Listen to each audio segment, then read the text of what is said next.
মুরিদ হবে কার হাতে?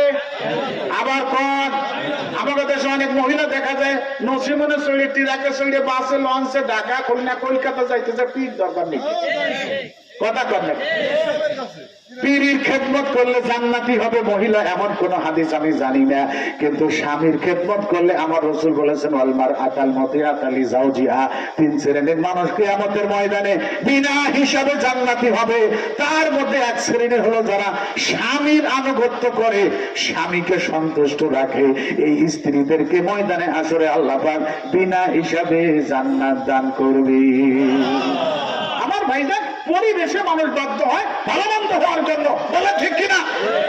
এই যে মোহাম্মদ আলী কারি সাহেব আল্লাহর কোরআনের কলেজ বানাইছে এখানে কোরআনের হাফেজ তৈরির কারখানা বানাইছে ঠিক কিনা যেরকম এখানে প্রতি বছর একটা অনুষ্ঠান হয় সেটা হলো কোরআন হাদিসের অনুষ্ঠান কোরআনের মধু বিতরণ করা হইতেছে এখানে বড় বড় বুজুর্গানে দিন বাহিদ দিয়ে হুজুর আসছেন পীর সাহেব হুজুর আসছেন মোনাজাত করবে এলাকার সব মানুষ জান্নাতি হবে ঠিক কিনা?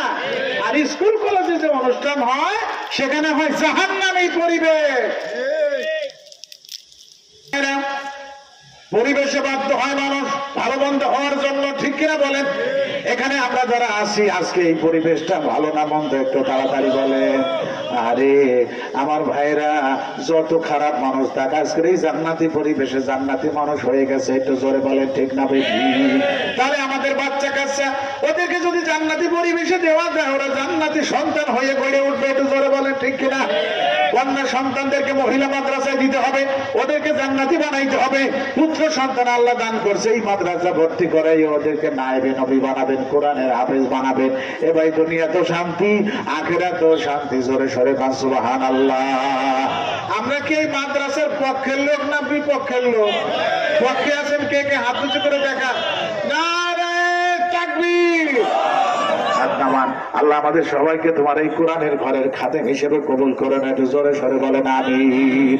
আমার ভাইয়েরা বন্ধুরা এই যে মাদ্রাসার হেফজখানা কোরআনের হাফেজ যারা হয় তারা নিচে মসজিদের ভিতরে পড়তেছে কারণ উপরে এখন নির্মাণাধীন কাজ চলতেছে মসজিদের দ্বিতীয় তলা তৃতীয় তলা ওইখানে কাজ চলতেছে ছাত্ররা ওখানে পড়বে কিন্তু এখনো কাজ কমপ্লিট হয় নাই। আমরা যদি আমাদের সাধ্যমতো একটু শরীক হই আল্লাহর ঘর মসজিদ বানানোর কাজে আমার উস্তাদের কাছে শুনেছি মসজিদ মাদ্রাসা এবং ঈদগাহ এই তিনটে প্রতিষ্ঠানকে আল্লাহ পাক জান্নাতের গাড়ি বানায় দিবে ঠিক কিনা ভাই? তাহলে মসজিদ হলো আল্লাহর ঘর এটা সবাই বলেন তো মসজিদ কার ঘর? আর একটু জোরে কর মসজিদ আল্লাহর ঘর বলেন মসজিদ আবার বলেন মসজিদ আল্লাহর ঘর। আমার নবীজি বলেন আরে মান বানা লিল্লাহি মাসজিদান বানাল্লাহু লাহু বাইতান ফিল জান্নাহ যারা দুনিয়াতে আল্লাহর ঘর বানায় আল্লাহ পাক তাদের জন্য জান্নাতের মধ্যে বালাখানা বানায়।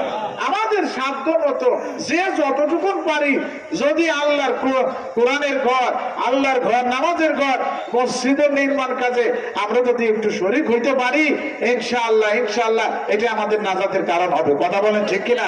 এবার এখন কি আপনার উঠে চলে যাবেন? আগে হাতুচো করছেন না মাদ্রাসার পক্ষে এখন যদি কেউ উঠে চলে যায় তাহলে আমি ধরে নিব যে সেই মাদ্রাসার বিপক্ষের লোক